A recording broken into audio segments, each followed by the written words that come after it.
Hello everyone. तो next हम करते हैं थर्मोडायनेमिक्स में आगे। तो आज हम करेंगे फेस ट्रांजिशंस। अब फेस ट्रांजिशंस हमारे पास क्या होती हैं? अगर कोई सब्सटेंस एक फेस से दूसरे फेस में जा रहा है तो उसे हम क्या बोलेंगे? Face transition. जैसे अगर हम क्या करें, आइस को रख दें, ठीक है, थोड़ा टाइम आइस को फ्रिज में से बाहर निकाल के रख देंगे तो कुछ टाइम बाद आप देखोगे वो वाटर में चेंज हो गई होगी, ठीक है। तो ये क्या हुआ, आइस हमारे पास सॉलिड फेस में थी और जो वाटर होता है वो लिक्विड फेस में होता है, तो वो क्या हुआ, सॉलिड से लिक्विड फेस में चली गई। तो इसे हम बोलते हैं फेस ट्रांजिशन, ठीक है। तो फेस ट्रांजिशन क्या है? वन फेस से दूसरे फेस में जाना, one phase to another phase, ठीक है। कन्वर्जन ऑफ सब्सटेंस, ठीक है, conversion of substance from one phase to another phase is called phase transition. अब इस फेस ट्रांजिशन में हमारे पास 2 पॉइंट्स आएंगे। जैसे हमारे पास एक होता है ट्रिपल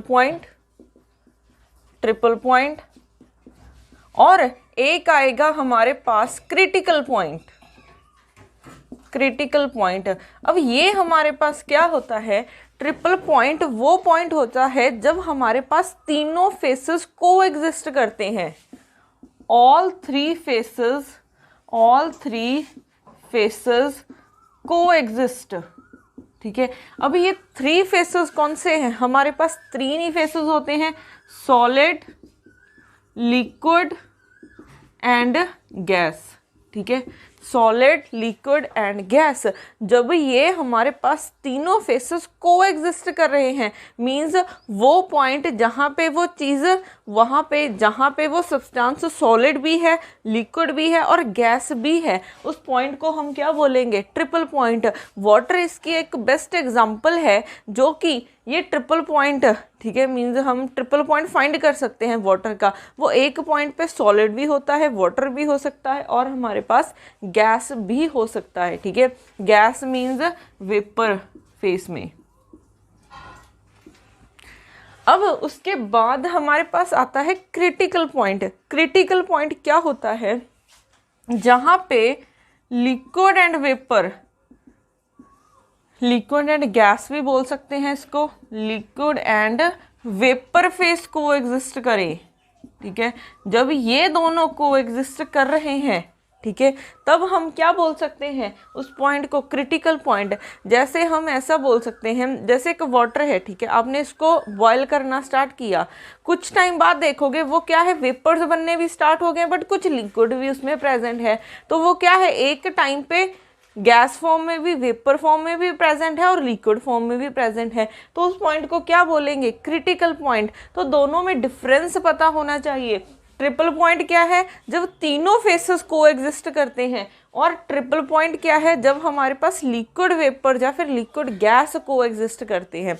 इसकी एक और डेफिनेशन हो सकती है कि जहाँ पे लिक्विड एंड वेपर की जो कर्व है वो एंड होती है, ठीक है। क्रिटिकल पॉइंट वो पॉइंट है जहाँ पे लिक्विड एंड वेपर की कर्व एंड्स होती है, ठीक है। उस पॉइंट को भी हम क्रिटिकल पॉइंट बोलते हैं। अब अगर हम इसका ग्राफ बनाएं तो कुछ ऐसा होगा। इस तरफ वॉल्यूम है, इस तरफ प्रेशर है, इसका ग्राफ कुछ ऐसे होता है, ठीक है। अब ये हमारे पास सॉलिड फेस है,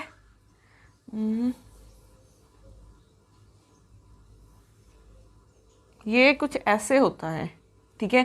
ये सॉलिड फेस है हमारे पास, ये लिक्विड फेस है और ये हमारे पास गैसियस फेस है, ठीक है। ये सॉलिड है, ये इसमें हमारे पास सब्सटेंस लिक्विड होगा और इसमें गैस की फॉर्म में होगा या फिर वेपर्स की फॉर्म में होगा, ठीक है। यहाँ पे वेपर्स भी लिख सकते हैं।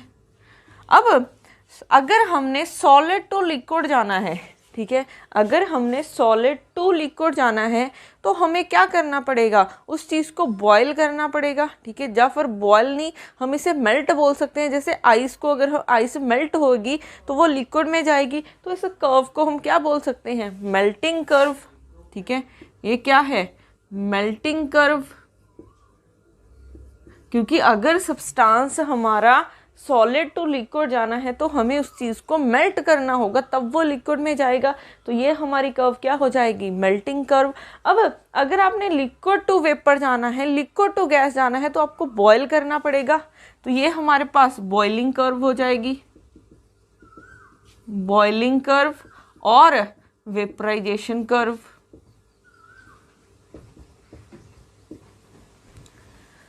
उसके बाद थर्ड, अगर हमने सॉलिड टू गैस जाना हो सीधे, ठीक है, पहले हम मोस्टली क्या करते हैं, पहले सॉलिड टू लिक्विड जाते हैं, बट फिर उसके बाद लिक्विड टू वेपर जाते हैं। अगर हमने सॉलिड से सीधा ही, ठीक है, फिर लिक्विड फेज से जाए बिना हमने सॉलिड से सीधा वेपर फॉर्म में जाना हो, तो उस कर्व को हम क्या बोलेंगे, सब्लिमेशन कर्व। और इस प्रोसेस को हम क्या बोलेंगे, सब्लिमेशन। सब्लिमेशन हमारे पास क्या होता है, अगर हमने सीधा सॉलिड टू गैस जाना हो, ठीक है, सॉलिड टू गैस, तो ये हमारी कर्व क्या हो जाएगी, सब्लिमेशन कर्व। अब यहाँ पे हमारे पास ये पॉइंट ऐसा पॉइंट है, ठीक है, जहाँ पे लिक्विड भी है, गैस भी है और सॉलिड भी है। मीन्स तीनों कर्व क्या कर रही हैं, मीट कर रही हैं। वो पॉइंट जब तीनों कर्व मीट करती हैं, उस पॉइंट को हम क्या बोल सकते हैं, ट्रिपल पॉइंट। तो ये हमारा क्या है, ट्रिपल पॉइंट है, ठीक है। और अगर आप इस कर्व को देखोगे, जहाँ पे हमारी लिक्विड वेपर ये ख़त्म हो रही है, इस कर्व को हम क्रिटिकल पॉइंट बोल सकते हैं, ठीक है, जहाँ पे लिक्विड वेपर लिक्विड गैस को एग्जिस्ट करते हैं। तो इसी लाइन पे को एग्जिस्ट कर रहे होंगे वो, ठीक है। तो इस लाइन को हम क्या बोल सकते हैं, क्रिटिकल लाइन, ठीक है। इन पॉइंट्स को हम क्या बोल सकते हैं, क्रिटिकल पॉइंट। तो इसका भी ध्यान रखना। अब उसके बाद अगर हम, ठीक है, क्रिटिकल पॉइंट की कंडीशन देखें, क्रिटिकल पॉइंट की कुछ कंडीशंस होती हैं। वो कंडीशन क्या होती है, अगर आप डेरिवेटिव करोगे p का विद रिस्पेक्ट टू v तो वो ज़ीरो मिलेगा। अगर आप इसका सेकेंड डेरिवेटिव भी करोगे तो वो भी क्या मिलेगा, ज़ीरो, ठीक है। अगर किसी का फर्स्ट डेरिवेटिव ज़ीरो हो और उसका सेकेंड डेरिवेटिव भी अगर ज़ीरो हो, तो इस पॉइंट को हम क्या बोलते हैं, point of inflection, point of inflection, ठीक है।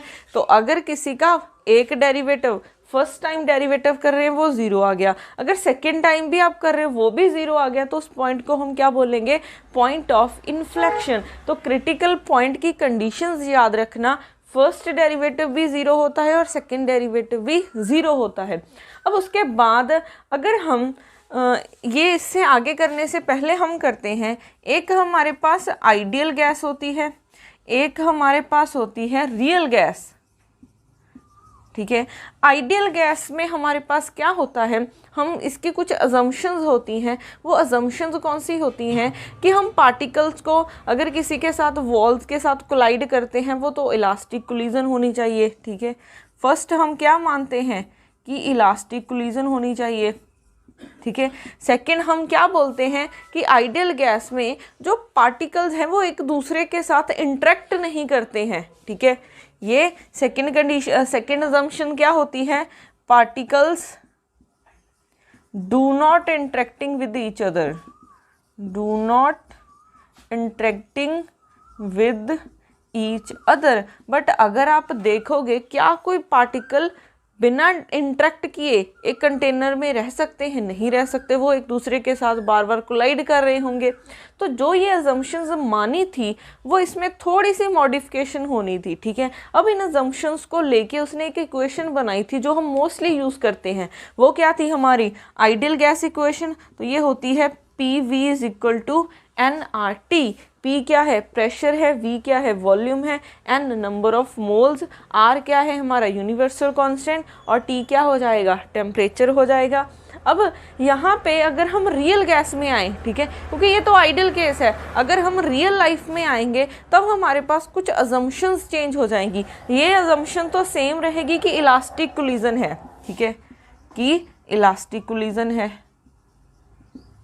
ये इलास्टिक कोलिजन क्यों रख रहे हैं? क्योंकि अगर वॉल्स के साथ एक दूसरे के साथ वो कोलिजन कर रहे हैं, अगर इलास्टिक नहीं है, सपोज कर लो अगर इनइलास्टिक है, तो वो जितनी बार कोलाइड करेंगे उतनी बार एनर्जी लॉस होगी। तो एक पॉइंट ऐसा आएगा जब क्या करेंगे, वो उसकी एनर्जी ख़त्म हो जाएगी। तो हम तो बोलते हैं कि गैस के पार्टिकल कभी भी रेस्ट पे नहीं आते हैं, तो वो अगर इनइलास्टिक कोलिजन हुई तो वो रेस्ट पे आ सकते हैं, तभी बोला जाता है कि उनकी कोलिजन क्या है, इलास्टिक है।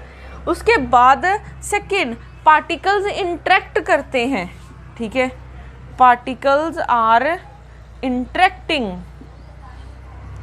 अगर पार्टिकल्स एक दूसरे के साथ इंटरेक्ट कर रहे होते हैं, ठीक है, तब हमारे पास ये इक्वेशन नहीं आएगी, तब हमारे पास इक्वेशन मॉडिफाई हो जाएगी।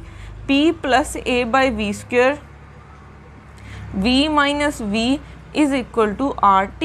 ये हमारे पास इक्वेशन है 1 मोल के लिए, ठीक है, ये इक्वेशन है 1 मोल के लिए। n की वैल्यू यहाँ पे क्या है, 1 है। अगर आपको n मोल्स के लिए इक्वेशन लिखनी हो, और इस इक्वेशन को हम क्या बोलते हैं, वंडरवॉल्स इक्वेशन। ये क्या है, वंडरवॉल इक्वेशन, वंडरवॉल्स इक्वेशन। अगर ये आपने n मोल्स के लिए लिखना हो तो ये किसके इक्वल हो जाएगी, P + n² a/v², v - nv is equal to nRT, ठीक है। अगर आपको 1 मोल के लिए पता है, ठीक है, आपको 1 मोल के लिए पता है तो आपने ये लिख दी। n मोल्स के लिए क्या करोगे आप, यहाँ पे n के साथ मल्टीप्लाई सीधे नहीं करना है, यहाँ पे देखो n² आएगा, फिर यहाँ पे n आ रहा है और इस तरफ भी क्या आ रहा है, n आ रहा है। तो इसका ध्यान रखना, ये इस पे भी मोस्टली डायरेक्ट क्वेश्चंस आ जाते हैं कि 1 मोल के लिए आपको इक्वेशन गिवन हो, n मोल्स के लिए बताओ। तो ये बहुत इंपॉर्टेंट है वंडरवॉल्स इक्वेशन, ठीक है, 1 मोल के लिए भी और n मोल के लिए भी। अब देखो हमारे पास वंडरवॉल्स इक्वेशन आ गई है,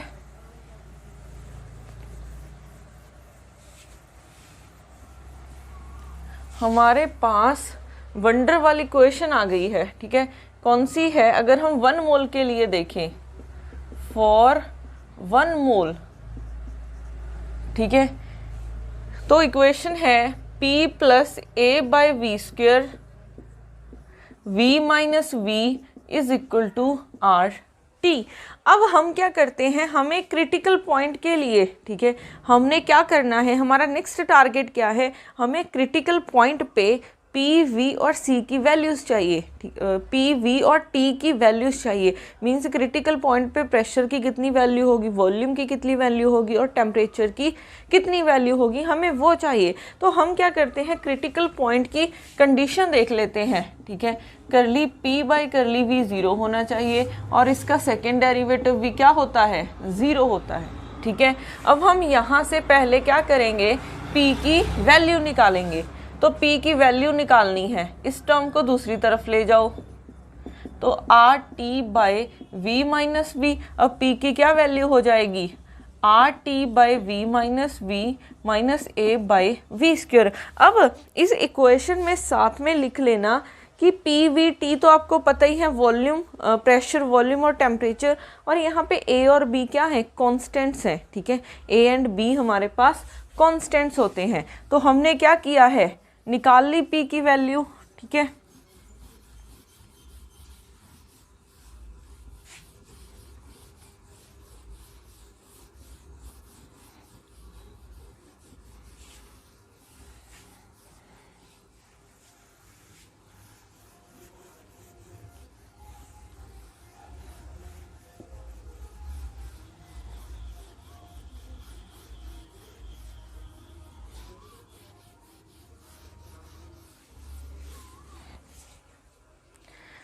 अब P की वैल्यू आ गई है RT/v - v a/v²। अब इसका एक बार डेरिवेटिव करो, करली P/v, ठीक है, ये आ जाएगा हमारे पास। RT तो कांस्टेंट है, ठीक है, यहाँ पे हमने टेम्परेचर को कांस्टेंट रख के डेरिवेटिव करना है, at T constant, at T constant. तो अब यहाँ पे RT कांस्टेंट है, ये आ जाएगा -1, फिर v माइनस वी का स्क्वायर आ जाएगा। फिर यहाँ से -2 आएगा और नीचे v क्यूब बन जाएगा। तो यहाँ से करली p बाय करली v क्या बन गया, -RT/v माइनस वी का square plus 2a by V cube.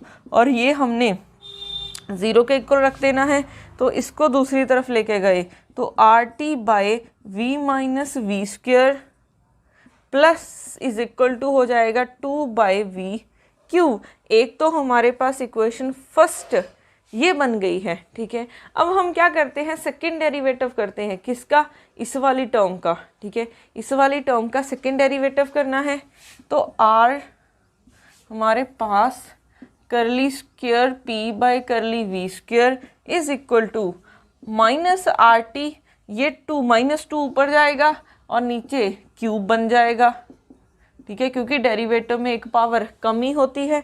फिर ये माइनस माइनस प्लस हो गया 2, ये -3 ऊपर जाएगा और फिर नीचे b 4 बन जाएगा। तो इसको सॉल्व किया थोड़ा सा, तो ये क्या बन जाएगा, minus minus plus 2RT/v minus V cube -6a/v⁴। अब इसको हमने 0 के इक्वल रख देना है, तो यहाँ से क्या आ जाएगा, 2RT/v minus V cube is equal to 6a/v⁴। ये आ गई है हमारी सेकेंड इक्वेशन। अब क्या करो, दोनों को डिवाइड कर दो, ठीक है। यहाँ से हम डिवाइड करेंगे इक्वेशन 1 डिवाइडेड बाय 2, तो दोनों को डिवाइड किया तो क्या बन जाएगा, RT/v माइनस वी स्क्वायर, ठीक है। ये डिवाइड होगा तो उल्टा हो जाएगा, ये ऐसे हो जाएगा, is equal to 2a/v cube, यहाँ से v4/6a हो जाएगा, तो ये कैंसिल होके नीचे 3 आ जाएगा, ये कैंसिल हो गया और यहाँ से RT के साथ RT कैंसिल हुआ, ये कैंसिल हो जाएगा एक, तो क्या बचा, v minus V divided by 2 बचा है और इस तरफ v बचा है और डिवाइडेड बाय 3। तो अब क्रॉस मल्टीप्लाई की तो क्या हो जाएगा, 3v minus V is equal to 2v, तो 3v minus 3v is equal to 2v। तो यहाँ से अब देखो हमारे पास क्या आ जाएगा, ये इस तरफ लेके आओ, 3v minus 2v is equal to क्या आ जाएगा, 3v। तो हमारे पास v कितने इक्वल आ गया, v के, ठीक है। v कैपिटल v हमारे पास किसके इक्वल आ गया है, 3b के। तो ये क्या है, हमारी क्रिटिकल पॉइंट पे निकाल रहे हैं हम, ठीक है। क्रिटिकल पॉइंट के लिए हम क्या लिख लेते हैं, vc। तो अब हमारे पास vc की वैल्यू आ गई है, कितनी आई है, 3b, ठीक है। अब हम क्या करते हैं, जैसे इस इक्वेशन में ही पुट कर लो, पुट करो, put value of vc in equation 1, तो यहाँ से क्या बन जाएगा, RT/v है, ठीक है। v की वैल्यू 3b माइनस वी और यहाँ पे क्या है, स्क्वायर है, is equal to 2a/v cube, means इसका क्या कर देना है, क्यूब। तो यहाँ से RT ये 2b square is equal to 2a/27b cube, यहाँ से RT/4b square is equal to 2a/27b cube, ठीक है। ये कट गया, तो यहाँ से हमें t की वैल्यू निकालनी है, तो t की वैल्यू मल्टीप्लाई करो, 8a/27r, ये r नीचे आ जाएगा, b ये क्रिटिकल पॉइंट पे निकाल रहे हैं तो t c आ जाएगा, ठीक है। तो हमारे पास vc की वैल्यूज आ गई है और tc की वैल्यू आ गई है। अब हमने निकालनी है प्रेशर की वैल्यू, तो यहाँ से निकाल लेंगे। अब हमने क्रिटिकल पॉइंट पे निकालना है, तो सब जगह pc tc vc ये कर दो, तो वैल्यूज पुट कर दो tc और vc की। r tc की वैल्यू कितनी है, 8a/27rb डिवाइडेड बाय vc की value 3b minus V minus a/vc का स्क्वायर मीन्स 3b का स्क्वायर करना है। pc इज इक्वल टू, ये r के साथ r कैंसिल, 8a/27b, यहाँ से 2b आ जाएगा, माइनस a/9b स्क्वायर ठीक है, ये कट के 4 रह गया, तो 4a/27b² माइनस a/9b², इसका एलसीएम लोगे तो एलसीएम लेके 27b², 4a यहाँ पे आ जाएगा 3a, तो यहाँ से a/27b²। ठीक है, तो अब हमारे पास क्रिटिकल पॉइंट्स पे प्रेशर, वॉल्यूम और टेम्परेचर की वैल्यूज़ आ गई हैं। पी की वैल्यू आई है a/27b², वी की वैल्यू आई है 3b और टी की वैल्यू आई है 8a/27 तो ये वैल्यूज़ आपको याद होनी चाहिए। ठीक है, ये वैल्यूज़ आपको याद होनी चाहिए कि क्रिटिकल पॉइंट पे इनकी वैल्यूज़ क्या होती हैं। अब हमने ये निकाला है क्रिटिकल पॉइंट पे। ठीक है, अब उसके बाद हम करते हैं जो फेस ट्रांजिशन है वो 2 टाइप्स की होती हैं हमारे पास, फर्स्ट ऑर्डर फेस ट्रांजिशन और सेकेंड ऑर्डर फेस ट्रांजिशन।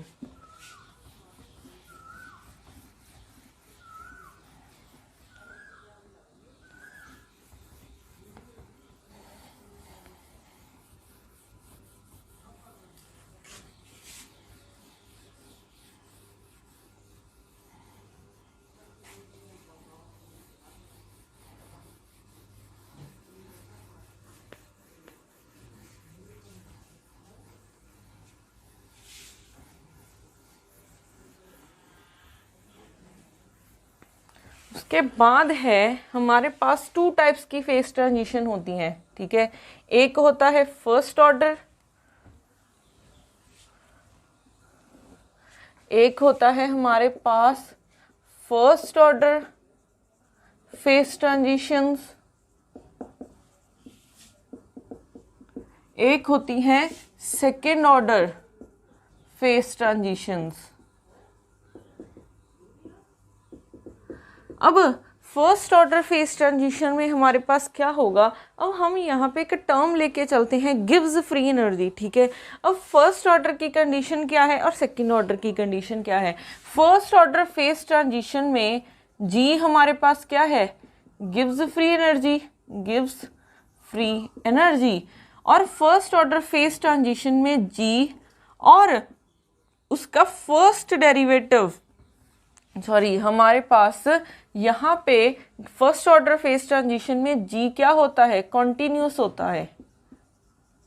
ठीक है, हमारे पास फर्स्ट ऑर्डर फेस ट्रांजिशन में जी क्या होता है, कॉन्टिन्यूस होता है। अगर आप सेकेंड ऑर्डर में भी देखोगे ये भी कॉन्टिन्यूस रहेगा, जी हमारा क्या रहेगा, कॉन्टिन्यूस रहेगा। ठीक है, अब फर्स्ट ऑर्डर है तो इसका जो फर्स्ट डेरिवेटिव है वो क्या हो जाएगा, डिसकॉन्टिन्यूस हो जाएगा। इसका फर्स्ट डेरिवेटिव, क्योंकि फर्स्ट डेरिवेटिव तो किसी के भी साथ हो सकता है, तो first derivative of G is discontinuous. ठीक है, तो जी कॉन्टिन्यूअस है बट उसका फर्स्ट डेरिवेटिव डिसकॉन्टिन्यूअस है। अब आपको ये पता है कि अगर किसी का डेरिवेटिव डिसकॉन्टिन्यूअस आ जाए तो अगर आप उसका सेकेंड डेरिवेटिव, उसका इससे नेक्स्ट डेरिवेटिव फाइंड करने जाओगे तो वो क्या करेगा, इन्फानाइट हो जाएगी उसकी वैल्यू। ठीक है, उसका वो डेरिवेटिव इन्फानाइट हो जाएगा। सपोज ये है आपके पास, ये कोई फंक्शन है, ये क्या है, एक डिसकंटिन्यूअस फंक्शन है। अगर आप इसका डेरिवेटिव फाइंड करने जाओगे तो यहाँ पे हमारे पास इसका डेरिवेटिव फाइंड करने जाओगे तो आपके पास स्लोप क्या बनेगी, इन्फानाइट बन जाएगी। ठीक है, तो हम यहाँ पे बोल सकते हैं कि अगर किसी का भी डेरिवेटिव डिसकंटिन्यूअस आता है तो इससे नेक्स्ट डेरिवेटिव इन्फानाइट बन जाता है। ठीक है, तो सेकेंड ऑर्डर डेरिवेटिव क्या बन जाएगा, डाइवर्ज करेगा। डाइवर्ज मीन्स इन्फानाइट बन जाएगा। ठीक है, ये क्या बन जाएगा, इन्फानाइट। तो इसका ध्यान रखना, सेकेंड ऑर्डर या फिर हायर ऑर्डर डेरिवेटिव बोल सकते हो। ठीक है, यहाँ पे और higher order derivative diverge, higher order derivatives diverge करते हैं। ठीक है, अब ये था कि इसमें जी कंटिन्यूअस है, डिसकंटिन्यूअस और हायर डेरिवेटिव डिसकंटिन्यूअस होंगे। अब इसमें सेकेंड ऑर्डर है तो इसका सेकेंड ऑर्डर डेरिवेटिव डिसकंटिन्यूअस होगा, तो इसमें हमारा फर्स्ट डेरिवेटिव भी क्या रहेगा, कॉन्टिन्यूअस रहेगा। फर्स्ट ऑर्डर डेरिवेटिव ऑफ जी क्या रहेगा, कॉन्टिन्यूअस, और इसका सेकेंड ऑर्डर डेरिवेटिव डिसकंटिन्यूअस रहेगा। सेकेंड ऑर्डर डेरिवेटिव डिसकंटिन्यूअस, ठीक है। और जो हायर ऑर्डर डेरिवेटिव्स होंगे, हायर ऑर्डर, ठीक है, हायर ऑर्डर मीन्स 2 से ज्यादा, हायर ऑर्डर डेरिवेटिव क्या करेंगे, डाइवर्ज करेंगे, ठीक है। जहां पे भी डेरिवेटिव डिसकंटिन्यूअस आ जाए उससे हायर डेरिवेटिव डाइवर्ज करते हैं, मीन्स इनफाइनाइट हो जाते हैं, ठीक है। अब यहाँ पे एक अच्छा, इससे पहले हम g की वैल्यू निकाल चुके हैं, ठीक है। हम g की वैल्यू निकालते हैं h माइनस टी एस। अब डेरिवेटिव करो इसका तो क्या आ जाएगा, D H minus product rule लगा दो, T D S minus S D T, और यहाँ पे h क्या होता है, u प्लस पी वी, तो डी एच क्या हो जाएगा, D U plus P D V, product rule लगाओगे प्लस वी डी पी, ठीक है, यही बनेगा। ये तो हम मैक्सवेल इक्वेशंस में भी सॉल्व कर चुके हैं। डी यू की वैल्यू क्या होती है, डी यू की value T D S minus P D V plus mu D N होता है, ठीक है। उसके बाद plus P D V plus V D P, यही बनता है। यहाँ से कौन सा फैक्टर कैंसिल हो रहा है, ये वाला फैक्टर कैंसिल हो रहा है, तो यहाँ से हमारे पास डी एच की क्या वैल्यू बन गई, ठीक है, T D S plus mu D N plus V D P. अब देखो, अगर आपने क्या करना है, t की वैल्यू निकालनी है तो n और p को क्या कर दो, कांस्टेंट। अगर n और p कांस्टेंट है तो dn 0 हो जाएगा और dp 0 हो जाएगा, तो यहाँ से ये बचेगा यहाँ पे हमने क्या किया है, वैल्यूज पुट कर दी हैं। ओके, हमने dh निकाला है ना अभी सिर्फ, ओके, हमने तो सिर्फ dh की वैल्यू निकाली है, हमने यहाँ पे पुट करनी है dg में। तो यहाँ पे देखो अब dg क्या बन जाएगा, dh की value T D S plus mu D N plus V D P, फिर minus T D S minus S D T, तो यहाँ से ये कैंसिल हो गया। तो डी जी की वैल्यू क्या बन गई, mu D N plus V D P minus S D T, ठीक है। डी जी की वैल्यू ये बन जाएगी, ये हम कर चुके हैं मैक्सवेल इक्वेशंस में। अगर आपने म्यू की वैल्यू निकालनी है तो हमने पी और टी को कांस्टेंट कर देना है, पी और टी को कांस्टेंट कर दो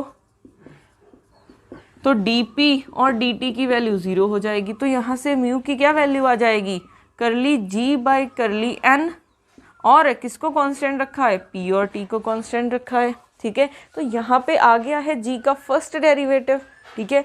और अगर आप देखोगे जी का फर्स्ट डेरिवेटिव क्या आया है, म्यू, तो हमने क्या बोला है, फर्स्ट ऑर्डर डेरिवेटिव में ये क्या रहता है, डिसकंटिन्यूअस रहता है। तो अगर आप म्यू का ग्राफ बनाओगे वो क्या मिलेगा आपको, डिसकंटिन्यूअस ग्राफ मिलेगा, ठीक है।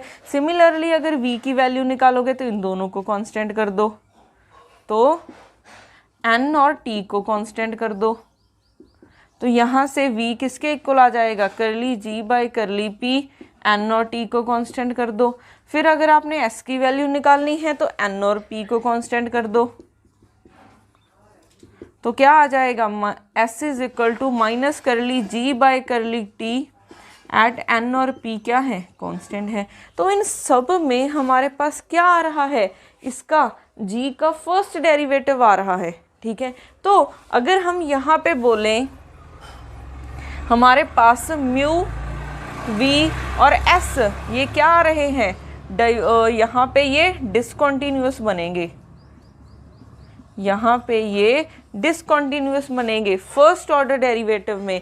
बट अगर आप सेकेंड ऑर्डर डेरिवेटिव में देखोगे, ठीक है, सेकेंड ऑर्डर फेस ट्रांजिशन में देखोगे तो म्यू एस और आपके पास क्या आया है v, ये क्या होंगे, कॉन्टिन्यूअस होंगे,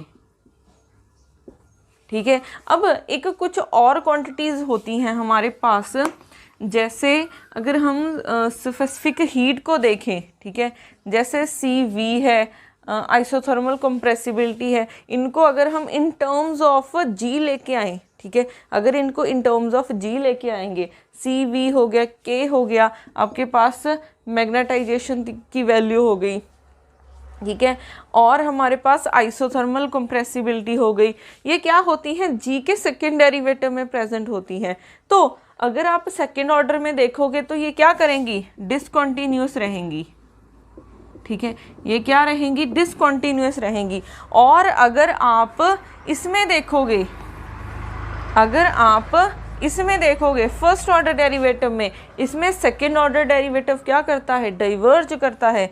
तो CVKM अल्फा, CV क्या है, specific heat at constant volume, ये क्या है हमारे पास, हमने K में भी बल्क मॉडुलस लिखा था, फिर आइसोथर्मल कंप्रेसिबिलिटी, और ये क्या है, मैग्नेटाइजेशन, ये यहाँ पे डाइवर्ज करेंगे, ठीक है। ये कुछ एग्जांपल्स याद रखनी है आपने।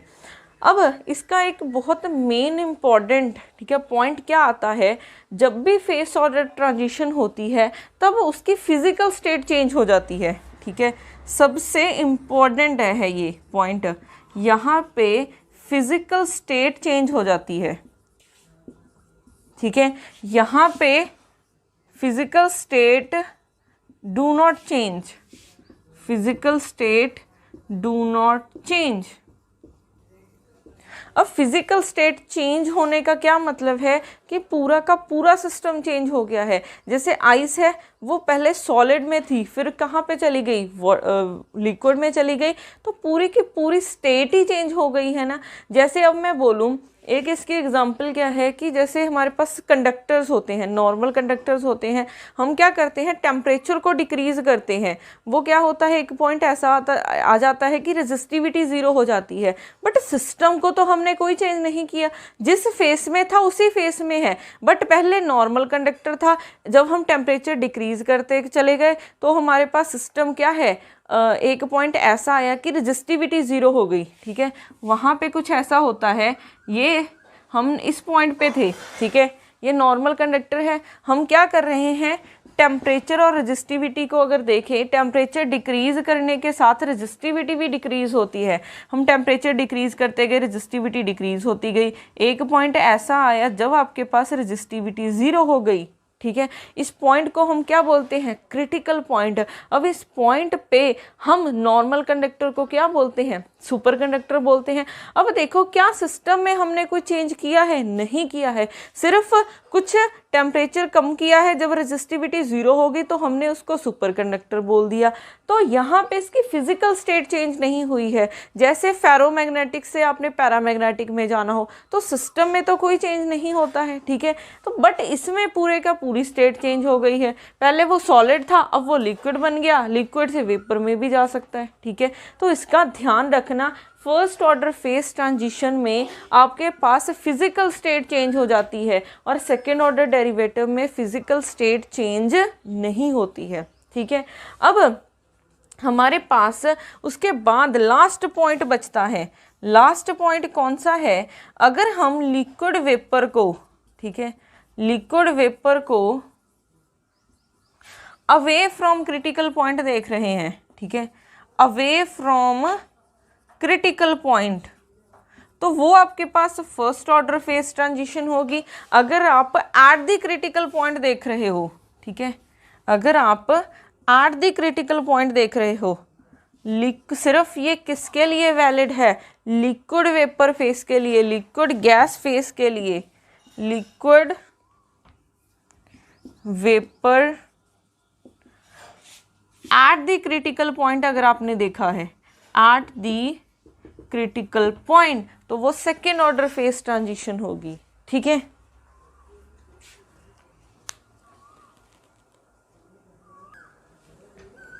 उसके बाद, ठीक है, तो ये पॉइंट्स याद रखना, अगर आप लिक्विड वेपर फेस को देख रहे हो away from the critical point तो वो फर्स्ट ऑर्डर फेस ट्रांजिशन होती है। अगर आप एट द क्रिटिकल पॉइंट देख रहे हो तो वो सेकेंड ऑर्डर फेस ट्रांजिशन होती है। अब उसके बाद हमारे पास एक इक्वेशन होती है, ठीक है, जिसको हम क्लॉसियस क्लैपेरॉन इक्वेशन बोलते हैं।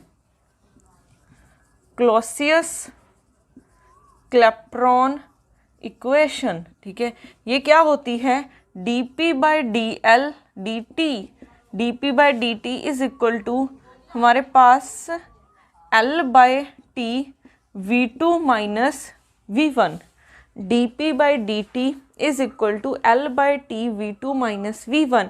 अब यहाँ पे p प्रेशर है, t टेम्परेचर है, l लेटेंट हीट है, t टेम्परेचर है, ये वॉल्यूम है, ठीक है, ये हमारे पास वॉल्यूम है। तो ये क्लॉसियस क्लैपेरॉन इक्वेशन है, ये सिर्फ फर्स्ट ऑर्डर के लिए वैलिड है, सेकंड ऑर्डर में ये यूज़ नहीं होती है, ठीक है, इसका भी ध्यान रखना। ये सिर्फ फर्स्ट ऑर्डर फेस ट्रांजिशन के लिए वैलिड है, सेकंड ऑर्डर फेस ट्रांजिशन के लिए ये वैलिड नहीं है, ठीक है। तो ये कुछ पॉइंट्स हैं जो आपको पता होने चाहिए। अब उसके बाद करते हैं इसके रिलेटेड कुछ numericals.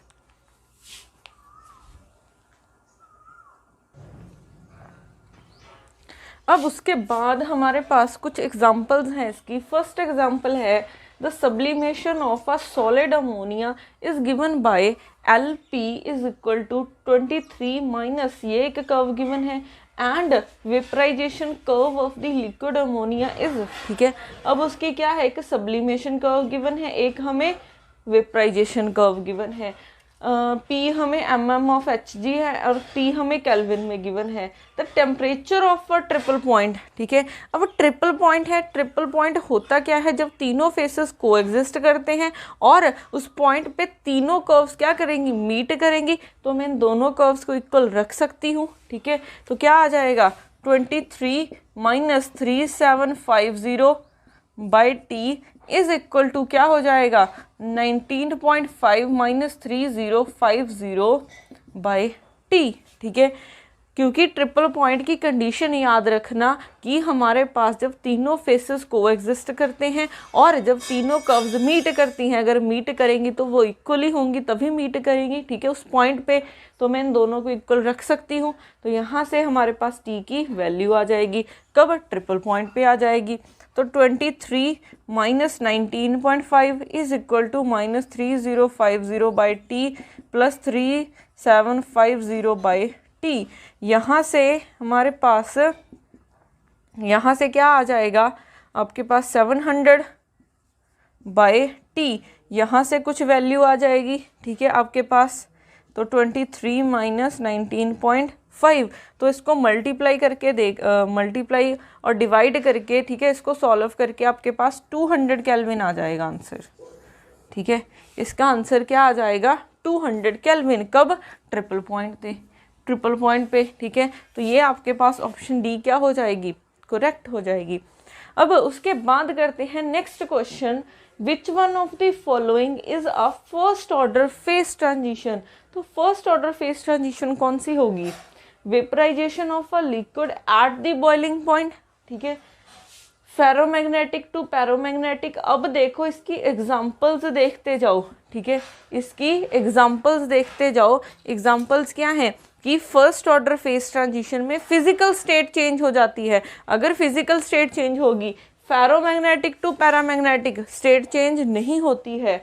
Normal liquid to super fluid liquid जाओगे, सुपर फ्लूइड हीलियम जाओगे, वो रहेगा तो हीलियम ही ना, तो इसमें भी स्टेट चेंज नहीं होती है। वो पहले भी लिक्विड था, सुपर फ्लूइड बनने के बाद भी लिक्विड है, तो स्टेट चेंज नहीं हो रही है। तो ये भी फर्स्ट ऑर्डर नहीं बन सकता, ठीक है, ये भी नहीं बन सकता, ये भी नहीं बन सकता। Super conducting to normal state, ये भी नहीं बन सकता, इसमें भी फिजिकल स्टेट चेंज नहीं होती है। तो ये बचा है। बट एक पॉइंट का याद रखना, बॉइलिंग पॉइंट क्रिटिकल पॉइंट नहीं होता है, ठीक है, बॉइलिंग पॉइंट क्रिटिकल पॉइंट नहीं होता है। हमने एक लाइन लिखी थी, अगर आप वेपर और लिक्विड कर्व को देखोगे away from the critical point, तो वो फर्स्ट ऑर्डर होगा। बट यहाँ पे बॉइलिंग पॉइंट की बात की गई है, क्रिटिकल पॉइंट की बात ही नहीं की गई। तो हम यहाँ पे क्या बोल सकते हैं कि ये फर्स्ट ऑर्डर फेस ट्रांजिशन की एग्जांपल है, ठीक है। तो यहाँ से ऑप्शन ए क्या हो जाएगा, करेक्ट हो जाएगा। उसके बाद नेक्स्ट क्वेश्चन करते हैं, which one of the following is an example of second order phase transition.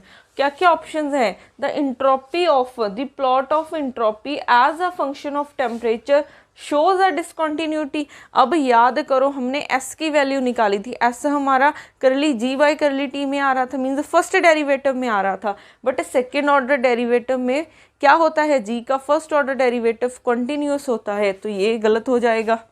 ठीक है, जी का फर्स्ट ऑर्डर डेरिवेटिव कॉन्टिन्यूस होता है सेकेंड ऑर्डर फेज ट्रांजिशन में, तो यहाँ से ये गलत हो जाएगा। ठीक है, बी ऑप्शन देखते हैं, the plot of specific heat as a function of pressure shows a discontinuity. ये हमने किया है कि जो CV है उसका ग्राफ हमारे पास क्या रहता है, सेकेंड ऑर्डर डेरिवेटिव में आता है और सेकेंड ऑर्डर डेरिवेटिव डिसकंटिन्यूस होता है, तो ये करेक्ट हो सकता है। ठीक है, करेक्ट है ये। उसके बाद और ऑप्शन भी चेक कर लेते हैं, the plot of volume as a function of pressure shows a discontinuity. Volume है वो फर्स्ट डेरिवेटिव में आता है, तो फर्स्ट डेरिवेटिव तो कंटिन्यूस होता है सेकेंड ऑर्डर फेज ट्रांजिशन में, तो ये भी इनकरेक्ट हो जाएगा।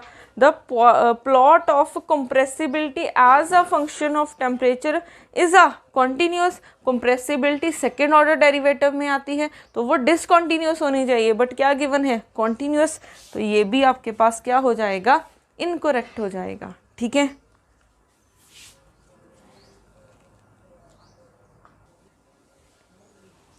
अब हमारे पास नेक्स्ट एग्जाम्पल है, the boiling point of a liquid at pressure P0 is T0, its molar heat of vaporization is L and molar volume of liquid phase is negligible as compare to vapour state. ठीक है, the volume phase obeying perfect gas equation, the boiling point T at pressure P is given by. अब देखो, अब पहले तो आपको देखना है कि ये कौन सी ऑर्डर फेस ट्रांजिशन है, ये क्या हो रहा है, लिक्विड टू गैस जा रहा है। अब इन्होंने ये नहीं, लिक्विड टू वेपर जा रहा है, अब ये नहीं बताया कि ये अवे फ्रॉम क्रिटिकल पॉइंट है, क्रिटिकल पॉइंट की बात ही नहीं की गई है, तो लिक्विड टू वेपर जा रहा है तो फिजिकल स्टेट चेंज हो रही है, तो ये क्या है, फर्स्ट ऑर्डर फेस ट्रांजिशन। तो फर्स्ट ऑर्डर फेस ट्रांजिशन में हम क्लॉसियस-क्लैपेरॉन इक्वेशन यूज़ कर सकते हैं। ठीक है, तो क्लॉसियस-क्लैपेरॉन इक्वेशन क्या हो जाती है, dP/dt is equal to L/T V2 minus V1। ठीक है, यही होती है। अब हमारे पास यहाँ पे देखो उन्होंने क्या बोला है, ये हमारे सिस्टम कन्वर्ट किस में हो रहा है, लिक्विड टू वेपर जा रहा है। ठीक है, लिक्विड टू वेपर जा रहा है। अगर लिक्विड टू वेपर जा रहा है, ठीक है, तो इसका वॉल्यूम V1 होगा, इसका V2 होगा। आपने ऐसे चेक करना है कि ट्रांजिशन कहाँ से कहाँ हो रही है, लिक्विड टू वेपर हो रही है तो इसका V1, इसका V2। अब उन्होंने क्वेश्चन में एक गिवन है कि जो molar volume of a liquid phase is negligible as compare to किसके है, वेपर स्टेट के। तो जो लिक्विड स्टेट का जो वॉल्यूम है उसको हम निगलेक्ट कर सकते हैं एज कंपेयर टू दिस, तो यहाँ से हम V1 को क्या कर सकते हैं, निगलेक्ट कर सकते हैं। ठीक है, अब उसके बाद हमें क्या निकालना है, टेम्परेचर निकालना है एट प्रेशर P। तो अब क्या करेंगे हम, पहले तो क्योंकि यहाँ पे dP है dt है, यहाँ पे T है, ठीक है, तो हम क्या करेंगे, थोड़ा सा पहले वेरिएबल सेपरेशन लगा के इसको सेपरेट करते हैं। तो यहाँ से dP, ठीक है, मल्टीप्लाई कर दो V2/L इज इक्वल टू, ये हो जाएगा dt को मल्टीप्लाई कर दो। ठीक है, अब देखो यहाँ पे वॉल्यूम है, यहाँ पे dP है, तो कोई कांस्टेंट टर्म तो नहीं है, बट एक क्वेश्चन में लाइन लिखी हुई है, the vapour state obeying perfect gas equation. Perfect gas equation means हमारी ideal gas equation. Ideal gas equation क्या होती है, PV is equal to nRT।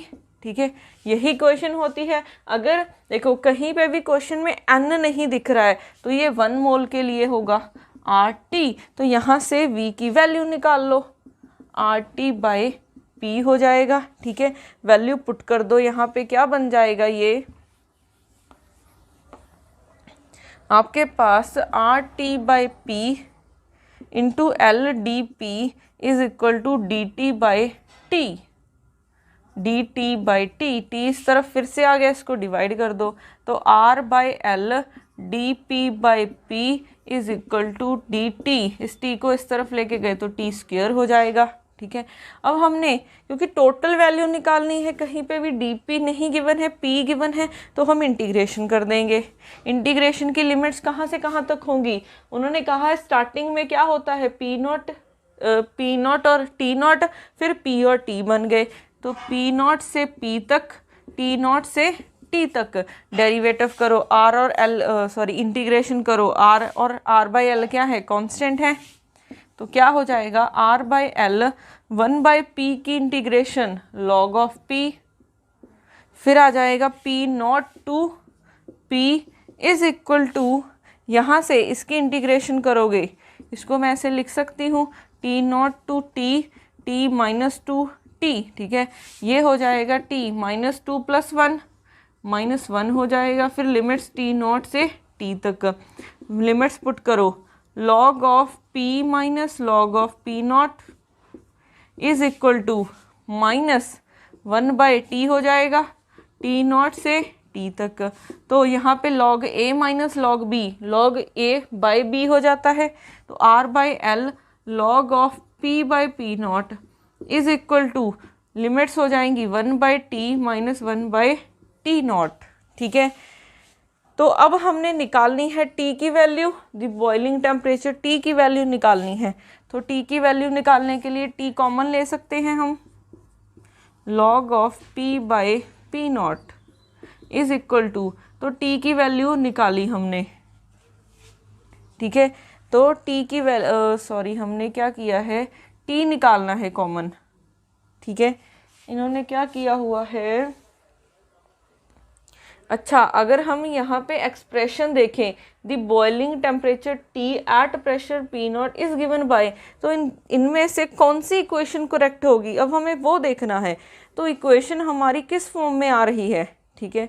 तो इक्वेशन हमारी किसी भी फॉर्म, इनमें से कोई भी नहीं बन रही, तो हम क्या करते हैं, यहाँ पे देखो सब जगह टी नॉट बाहर निकाला हुआ है इन्होंने, ठीक है, एल बाय आर के साथ। तो हम क्या करते हैं, टी नॉट कॉमन निकालते हैं, पहले तो इस माइनस को अंदर ले जाओ, ठीक है। तो ये बन जाएगा 1 by T not minus 1 by T, ठीक है। तो अब यहाँ पे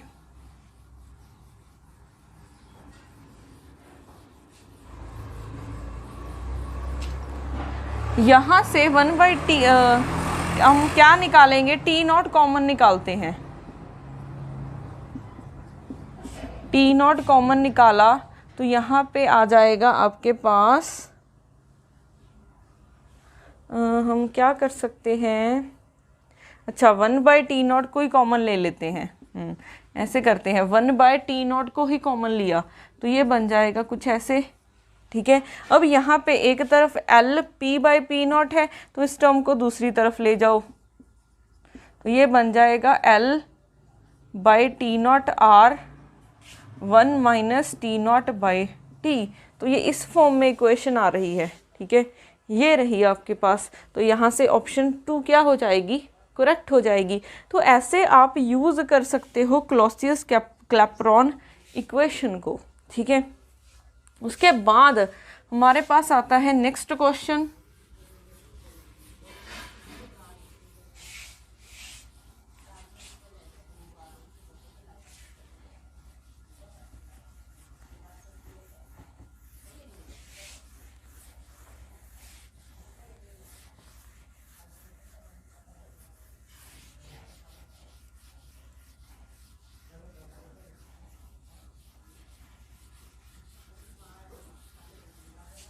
उसके बाद 5th क्वेश्चन है, which one of the following is an example of a first order phase transition. Examples क्या क्या है, an liquid gas phase transition at the critical point, ठीक है। अब यहाँ पे हमें पता है कि एट द क्रिटिकल पॉइंट पे हमारे पास क्या होता है, लिक्विड वेपर फेस को देखते हो आप, एट द क्रिटिकल पॉइंट हमारे पास सेकेंड ऑर्डर फेस ट्रांजिशन होती है, तो यहाँ से ऑप्शन ये इनकरेक्ट हो जाएगी। उसके बाद paramagnetic to ferromagnetic phase transition, ठीक है, तो इसमें तो फिजिकल स्टेट चेंज नहीं हो रही है, तो अगर फिजिकल स्टेट चेंज नहीं हो रही है तो ये हमारे पास फर्स्ट ऑर्डर नहीं बन सकती, तो ये भी इनकरेक्ट हो जाएगी। उसके बाद normal metal to super conducting phase test, normal metal to super conductor, इसमें भी फिजिकल स्टेट चेंज नहीं हो रही है, तो ये भी फर्स्ट ऑर्डर नहीं हो सकती। उसके बाद liquid gas phase transition away from the critical point, ये हम कर चुके हैं कि अगर लिक्विड गैस फेस ट्रांजिशन है, अवे फ्रॉम क्रिटिकल पॉइंट हो रही है, तो वो क्या होता है, फर्स्ट ऑर्डर फेस ट्रांजिशन होता है।